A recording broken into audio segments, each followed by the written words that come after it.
காளி காளி காளி காளி காளி காளி. யார் அது? சாமி. வந்து அமருங்கள். காளி காளி. தாங்கள் வந்த நோக்கம்? நான் புதுசா ஒரு தொழில் ஆரம்பிக்கிறேன், அதுக்கு உங்களோட ஆசீர்வாதம் வேணும் சாமி. என்னைக்கு என்னோட ஆசீர்வாதம் உனக்கு இருக்கும். நன்றி சாமி. உன்னோட தொழிலில் முதல் வாடிக்கையாளராக நானே இருப்பேன் என்று வாருங்கள். நன்றி சாமி. காளி காளி காளி.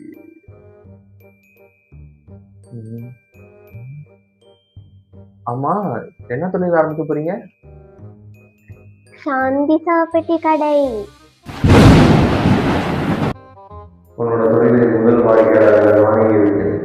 சாந்தி சவப்பெட்டி கடையா?